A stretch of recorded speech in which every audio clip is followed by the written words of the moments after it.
Allons enfants de la patrie, le jour de gloire est arrivé. Luis XVI aceptó la situación que los Estados Generales se transformaran en una asamblea constituyente, no porque estuviera de acuerdo con esto, sino porque no le quedaba más remedio. Sin embargo, los consejeros que lo rodeaban lo convencieron que tenía que tomar medidas enérgicas.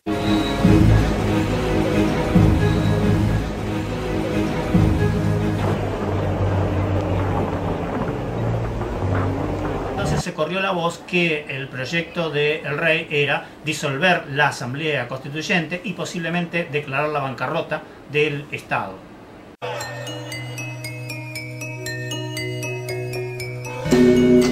El rey sabía que no contaba con la guarnición de París, donde había muchos franceses que se habían casado con mujeres del pueblo, y por eso trajo estos regimientos de las provincias que se suponían que eran más conservadores y más leales al rey, e inclusive había unos regimientos llamados extranjeros de guardias suizos.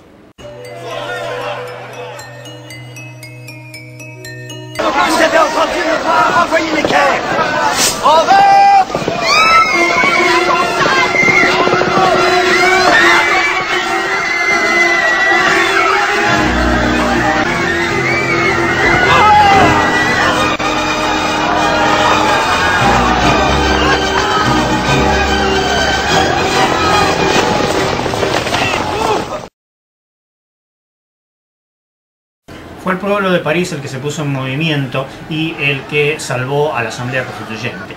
El día 14 de julio de 1789, las masas buscaron armas y luego se dirigieron hacia la Bastilla, que era el símbolo del antiguo régimen.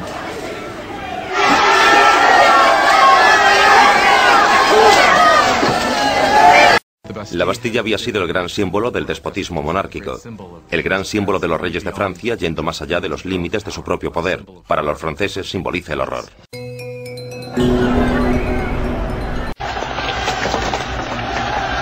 ¡Feu! ¡Feu, Martin!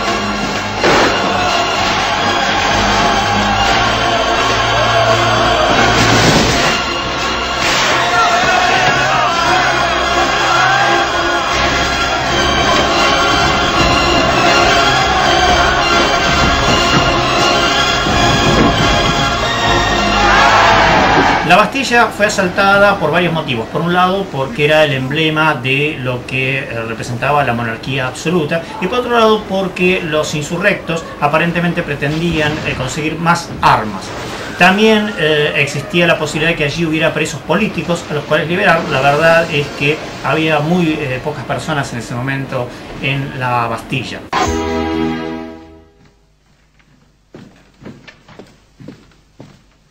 Sire. Sire. Qu'y a-t-il?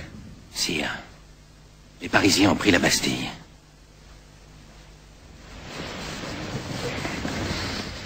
Pris la Bastille? Pourquoi? C'est une révolte? Non, sire. C'est une révolution. En este punto, si estuviéramos en clase, es cuando yo acostumbro preguntar si alguno de ustedes conoce París y, en tal caso, si ha tenido la oportunidad de ir a ver a la Bastilla. Y es una pregunta tramposa porque, en realidad, es imposible que alguien vea a la Bastilla en la actualidad, porque la Bastilla no existe más. La Bastilla fue demolida, la demolición empezó inmediatamente luego de la toma, piedra por piedra, y no quedó nada. Lo único que hay actualmente en París es una torre que conmemora el lugar donde estaba la Bastilla.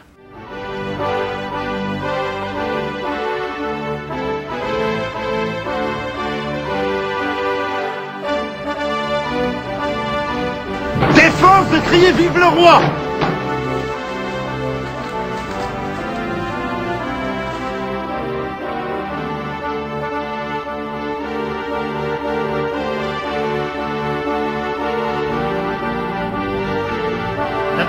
Bastilla también generó un vasto movimiento insurreccional en el interior del país. Los campesinos asaltaban los castillos, quemaban los títulos de nobleza que los sometían a la servidumbre, y todo este clamor popular, en definitiva, dio por resultado la Declaración de los Derechos del Hombre y del Ciudadano, ya que la Asamblea Constituyente, fortalecida precisamente por este movimiento del pueblo, por la toma de la Bastilla y por el eco que se produjo en el interior del país, pudo finalmente emitir la primera parte de la Constitución francesa, que es conocida en la historia como la Declaración de los Derechos del Hombre y del Ciudadano.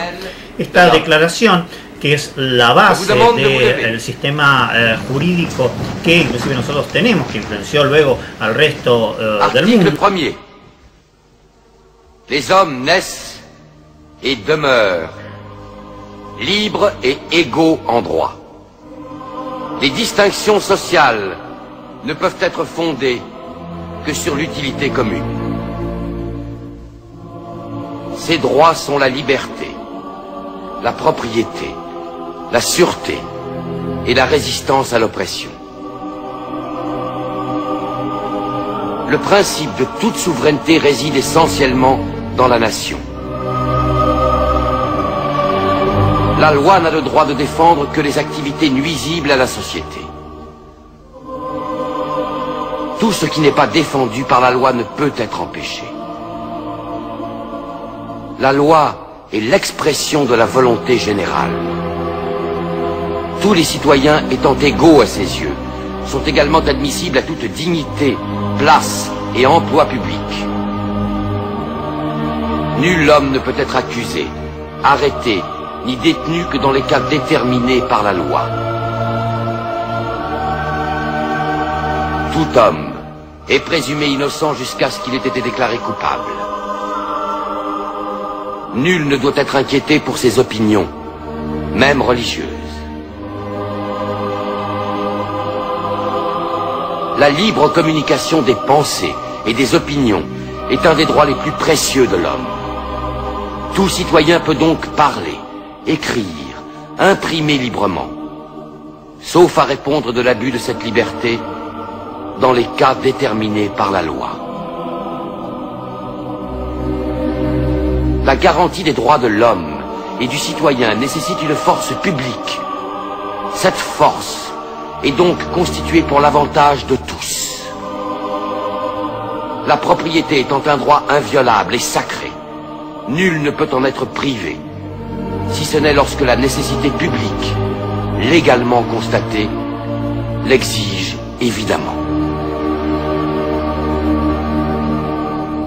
Sin embargo, Luis XVI se negaba a firmar la Declaración de los Derechos del Hombre y del Ciudadano. Mais pourquoi les droits de l'homme? Je suis le roi. ¿Cómo peut-on Y partager? además, al mismo tiempo, en París habían estallado una serie de problemas por la falta de pan. Pero para los franceses, la harina era la esencia de la vida. El pan, su medida de subsistencia. La mayoría de la gente en Francia comía casi 1 kilo de pan al día. El pan era esencial y su subida de precio la notó todo el mundo. Si el precio se doblaba, tenías problemas.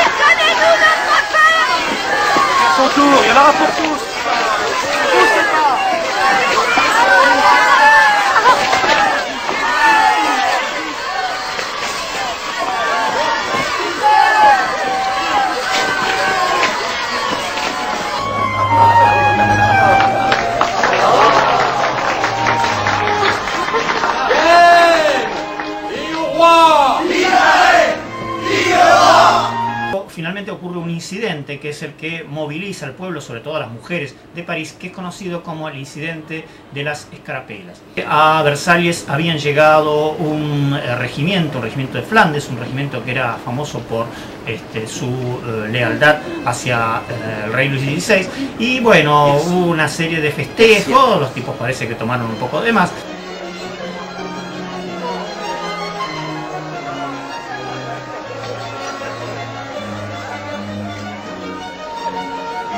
Messieurs,